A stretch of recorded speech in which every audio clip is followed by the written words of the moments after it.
السلام علیکم، ریڈ بل حلال ہے یا حرام ہے؟ جی ویسے تو ریڈ بل کے تعلق سے یہ کون ہے؟ آسک مفتی عمران ندوی. اچھا مفتی عمران ندوی، اچھا خود بھی سائل جو ہے وہ مفتی ہیں. جی دیکھیں اس سلسلے میں اگرچہ میرے ایک ویڈیو بھی اپلوڈ ہے، ریڈ بل ہے اور کئی ساری دوسری اس طرح کی انرجی ڈرنک ہیں، اس کے حوالے سے میں نے وہاں وضاحت کی ہے.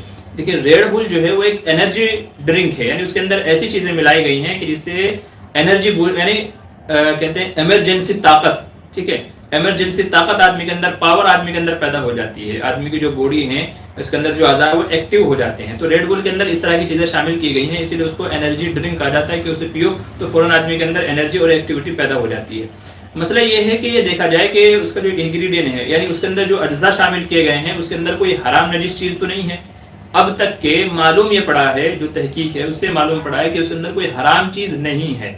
ریڈ بل کے اندر کوئی حرام چیز نہیں ہے، ٹھیک ہے. جیسے الکحل ہو گیا ہے یا اور نشہ آور اس طرح کی کوئی اور چیزیں ہو گئی ہیں تو ان کا شمار اس کے اندر نہیں ہے. تو اس لیے علماء یوں کہتے ہیں کہ اگرچہ گنجائش ہے، ریڈ بل کی اگرچہ گنجائش ہے لیکن پینے سے بچنا چاہیے. کیوں؟ اس وجہ سے کہ جو انرجی ڈرنک ہوتی ہے نا، یہ آدمی کی کڈنی پر ایفیکٹ کرتی ہیں. آدمی کی جو کڈنی ہے تو کڈنی کے اوپر اثر انداز ہوتی ہیں، جسم کے اور بہت سارے دوسرے اعضاء ہیں جن کو یہ ڈیمیج کرتی ہے، آہستہ آہستہ ان کو نقصان پہنچاتی رہتی ہے. تو اس طرح کے جو بھی انرجی ڈرنک ہیں ان کو پینے سے بچنا چاہیے، چونکہ ان فیوچر یہ آپ کی باڈی کو نقصان پہنچائے گی اور یہ آپ کے باڈی کے لیے ہارمفل ہے، نقصان دہ ہے. تو اس سے بچنے کے لیے علماء یہ کہتے ہیں، چونکہ وَلَا تُلْقُوا بِأَيْدِيكُمْ إِلَى التَّهْلُكَةِ قرآن کریم میں کہا گیا ہے کہ اپنے آپ کو ہلاکت میں مت ڈالو.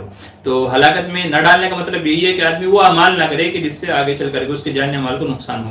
تو اس لیے علماء کہتے ہیں کہ اس سے بچنا چاہیے. ہاں اگر تحقیق سے بات ثابت ہو جائے کہ اس کے اندر حرام اور نجس چیزوں کی کیا ہے شامل کیا گیا ہے، حرام نجس چیزیں اس کے اندر شامل کی گئی ہیں، تو ظاہر ہے کہ پھر حرام کہلائے گا.